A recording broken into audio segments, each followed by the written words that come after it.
Have you ever felt that, the warmth in your relationship just slowly starts to fade, and you're left with a partner who seems distant, almost cold? It is so confusing, and honestly, it's painful. And that's exactly what we're going to get into today. We're going to look at this not as a sign that the love is gone, but as something that can be understood, and more importantly, something you can actually do something about. I mean, this is the big question, right? It's the one that probably keeps you up at night. You start wondering, is it something I did? Is he falling out of love with me?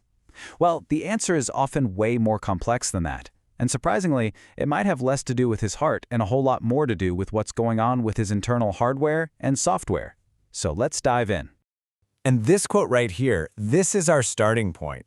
It's asking us to completely reframe the problem. So instead of seeing his distance as this personal rejection of you, what if we started seeing it as a set of symptoms? Symptoms that have specific biological and psychological causes that we can actually explore and understand. Okay, so first things first, we have to look at the physical body, what the source material calls the biological hardware. These are the foundational, often totally invisible factors that can have a huge impact on a man's mood, his energy, and his interest in intimacy. So at the very core of this hardware is something called the masculine drive. Just think of it like his core operating energy, and it's fueled in a big way by testosterone.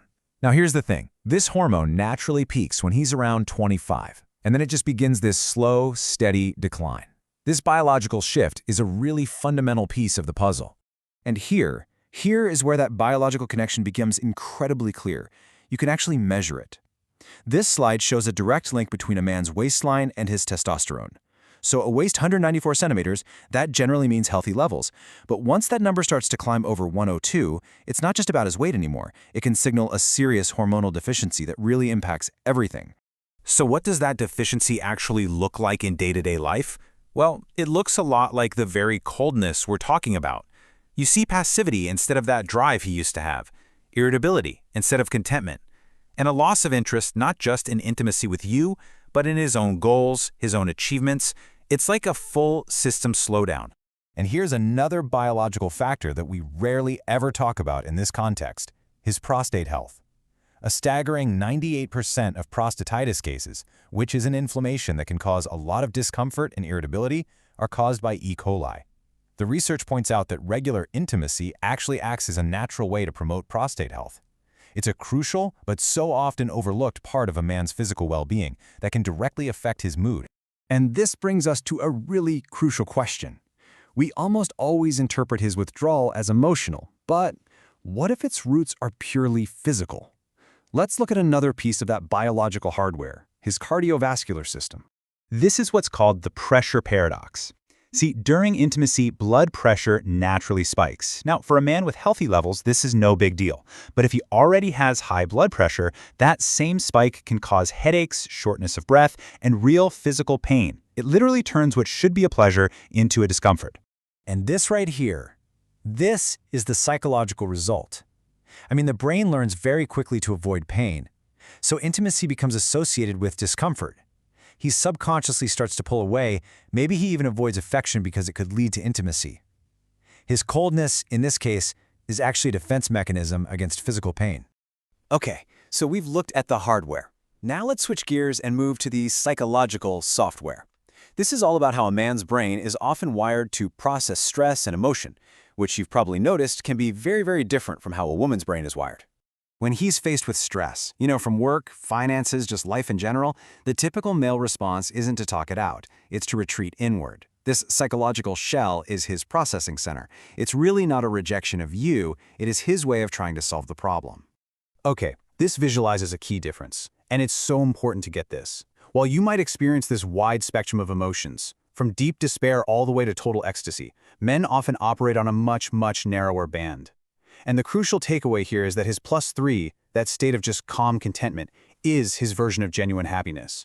It might not look like bubbly joy, but to him, that's the peak. So you're wondering, why doesn't he just tell you what's wrong? Well, from his perspective, sharing the problem feels risky. He's afraid of being pitied, which to him feels deeply humiliating. He doesn't want advice he didn't ask for. His instinct is to just maintain his strength and solve it on his own. And this is where our good intentions can really go wrong. When you interpret his silence as a lack of love, and you start pressing him with questions, "What's wrong? Just talk to me," it can feel like an attack on his whole process. It actually increases his stress and his irritation, and it just pushes him deeper into that shell. So, with a clear diagnosis of both the hardware and the software, what's the prescription? Well, the good news is there's a clear, actionable plan to help restore that connection and bring back the warmth. The plan has 4 key strategies. We're going to focus on creating a supportive environment, shifting the dynamic from mothering to a real partnership, learning a new way to communicate, and then circling all the way back to support his physical health. Okay, step 1, create a sanctuary. When he comes home all stressed out, instead of demanding his attention, greet him with joy and then give him space. Simple things like drawing a warm bath or offering a quiet massage without any expectation of more create this low-pressure environment where he can finally relax and let his guard down.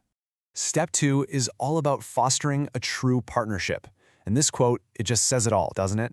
That constant nagging about little things, even when it comes from a place of care, can shift your role from his lover to his mother in his mind. The key is to admire his masculine qualities, his strength, his competence, to actively keep that romantic spark alive.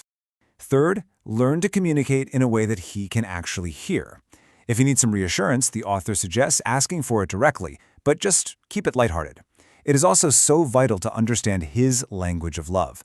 For a lot of men, the simple act of coming home to you every single day is his proof. To him, if the routine hasn't changed, then his commitment is unwavering. And finally, we circle all the way back to his biology. Now, this isn't about nagging, it's about being a team. You encourage healthy habits together.